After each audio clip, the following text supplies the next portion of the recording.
Shiv Shakti astrology में आपका स्वागत है। आज मैं आपको बताने जा रहा हूँ शोध पिंड साधन।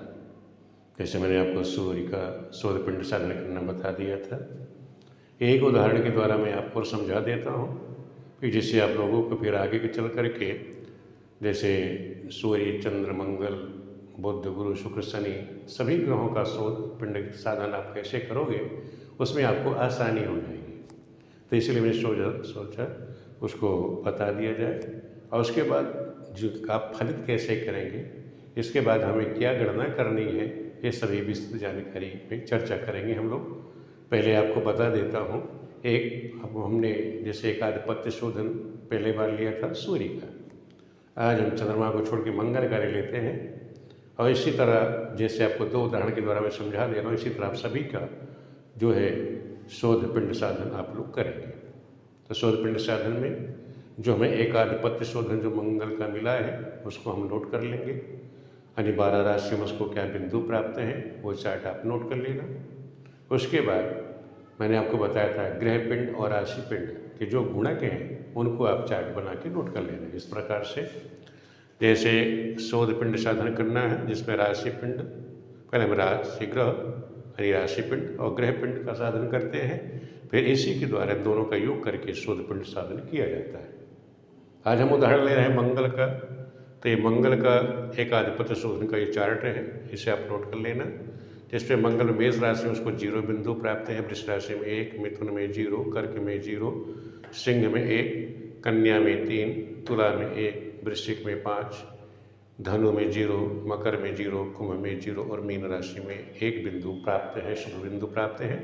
टोटल उसको एक आधिपत्य शोधन में मंगल को 12 बिंदु प्राप्त है।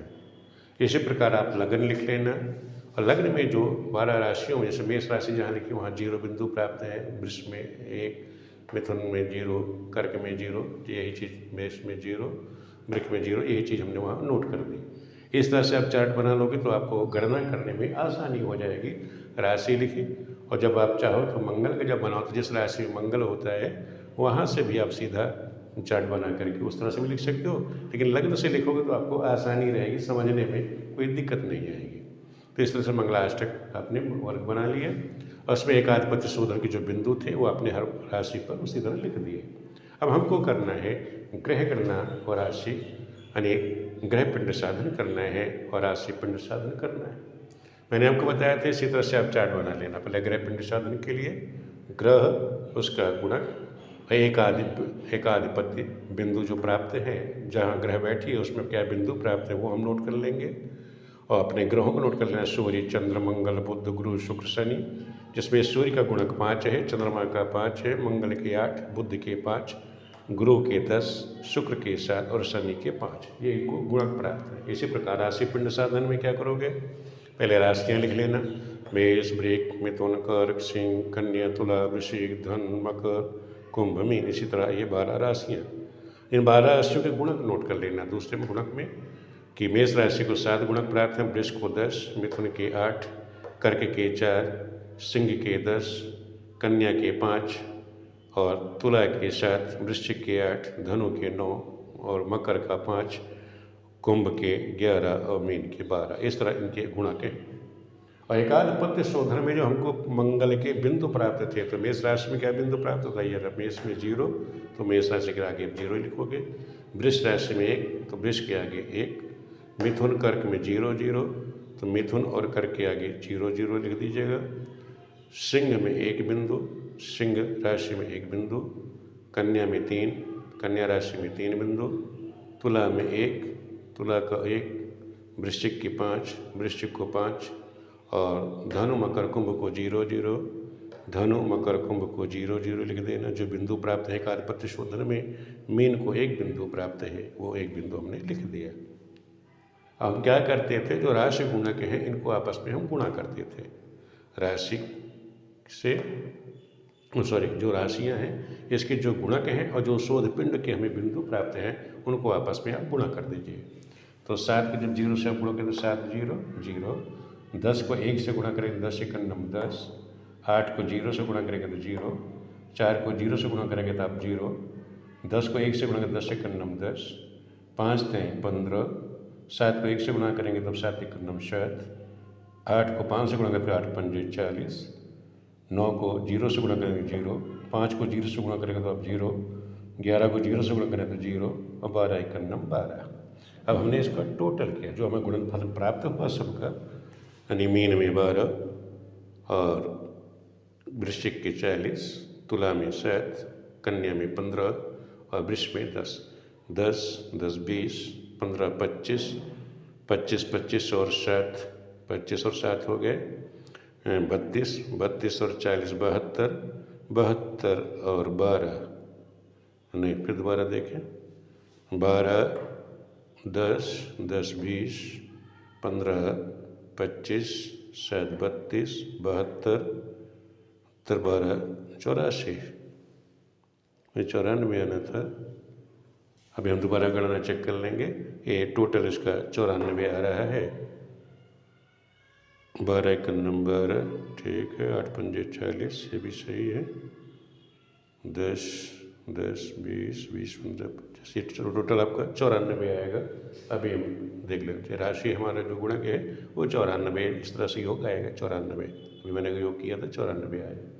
पुनः हम देखते हैं, अब हमें ग्रह गुणक निकालना है। ग्रह गुणक में आप देखिए सूर्य के 5, जहाँ गुणक 5 है और जहाँ सूर्य बैठा हुआ है, सूर्य कहाँ बैठा है, ये धनु राशि में, यहाँ क्या बिंदु प्राप्त है 0, सूर्य गुरु दोनों को 0 प्राप्त है। तो यानी सूर्य को हमने 0 लिख दिया जो बिंदु प्राप्त है, और गुरु को भी यहाँ 0 बिंदु था, 0 हमने लिख दिया जो बिंदु को प्राप्त थे। फिर इसी प्रकार देखिए चंद्रमा, चंद्रमा जहाँ बैठा है वहाँ क्या बिंदु प्राप्त है, जहाँ चंद्रमा बैठा वहाँ पे भी 0 बिंदु प्राप्त है। तो जहाँ चंद्रमा बैठा वहाँ हमने 0 लिख दिया। अब लिखना हमने देखना है मंगल को, मंगल जहाँ बैठा हुआ है वहाँ क्या बिंदु प्राप्त है, मंगल जहाँ बैठा है मकर राशि में बैठा हुआ है, यहाँ पर भी इसको 0 बिंदु प्राप्त है, यहाँ पर भी इसको 0 बिंदु प्राप्त है, इस राशि में 0।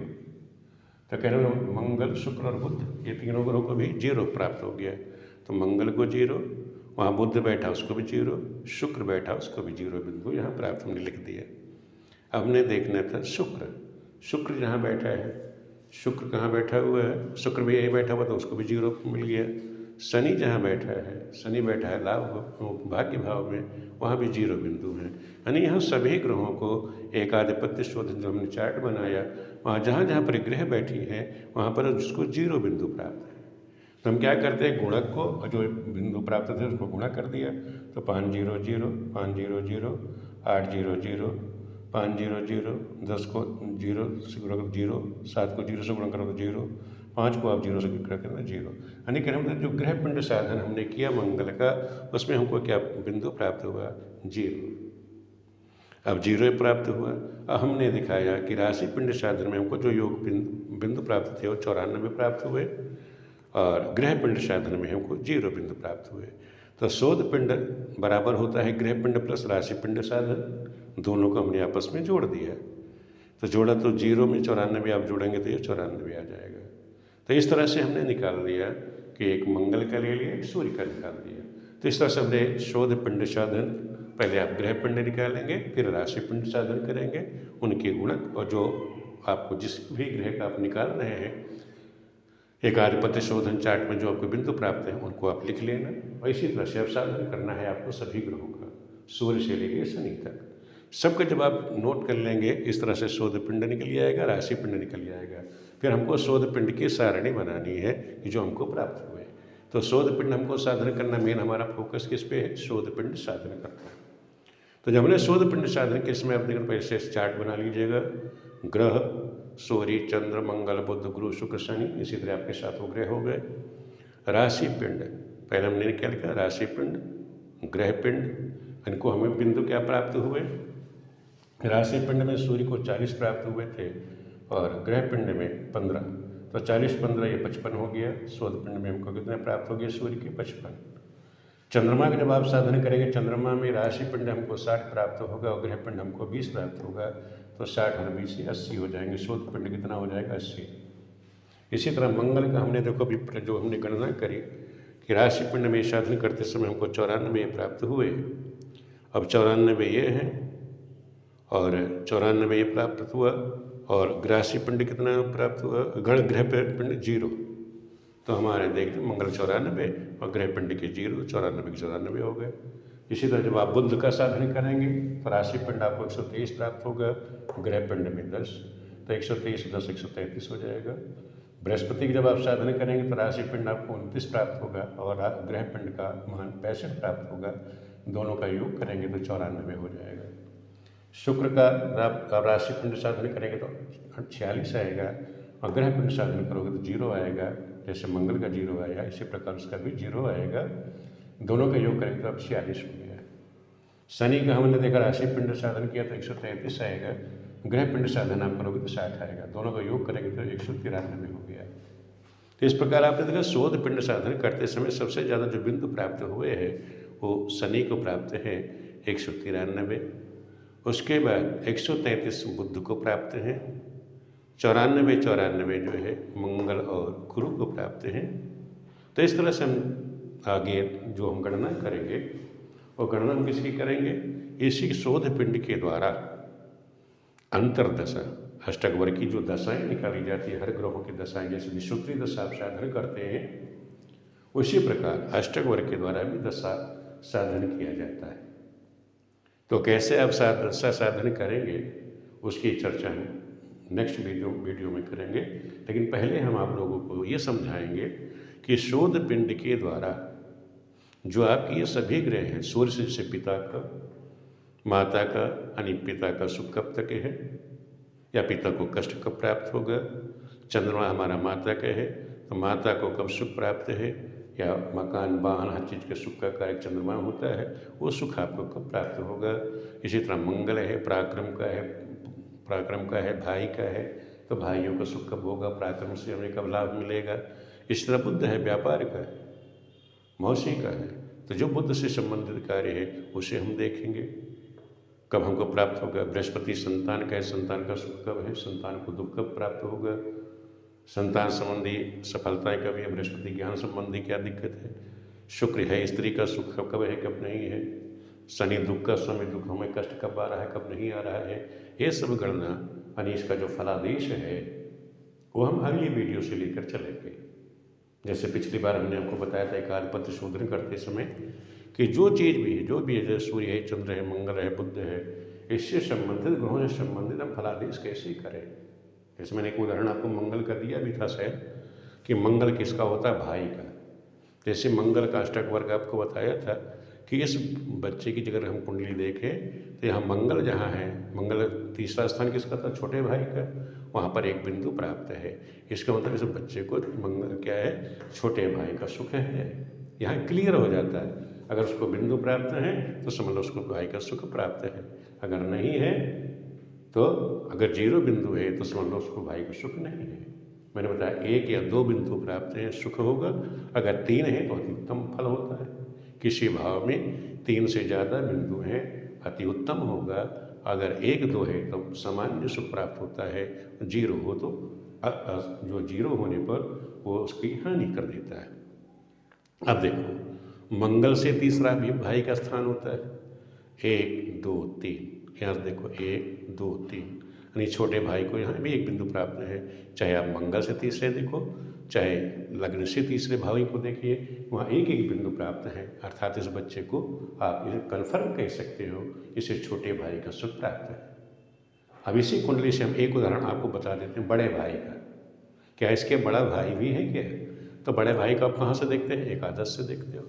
तो एकादश भाव में देखो यहाँ क्या पाया, 0 बिंदु प्राप्त है। अर्थात इस बच्चे के बड़ा भाई, इससे बड़ा भाई बहन कोई भी नहीं है, क्योंकि वहाँ पर ये 0 बिंदु प्राप्त है।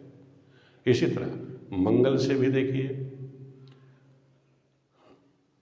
हाँ यहाँ मंगल से आपको नहीं देखेंगे तीसरा, केवल एकादश इसी से देखा जाएगा। इससे जो एकादश है, एकादश भाव में अगर कोई बिंदु नहीं प्राप्त है तो बड़े भाई का सुख नहीं है। इस प्रकार से हम गणना कर सकते हैं कि इसके छोटे बड़े भाई बहनों का क्या योग है। केवल यहीं पे आप देखेंगे और मंगल से भी तीसरा देख सकते हैं। इस तरह से हमने देखा कि इसके जीवन में सटीकता, किसी ग्रह की किसी चीज़ को आप निर्णय लेने जा रहे हो उसमें सटीकता कैसे होगी। इसी तरह सटीक भविष्यवाणियाँ जो की जाती हैं उसका कारण शोध पिंड के द्वारा, किस नक्षत्र में वो नक्षत्र कब आ रहा है। जब हम नक्षत्र तक की गणना कर देते हैं तब जा कर के हमारा सटीक फलादेश होता है। वीडियो आप लोगों को कहीं की दिक्कत है, कोई परेशानी है, कमेंट करके आप लोग जरूर पूछते रहना। वीडियो देखने के लिए आप सभी मित्रों का बहुत बहुत धन्यवाद।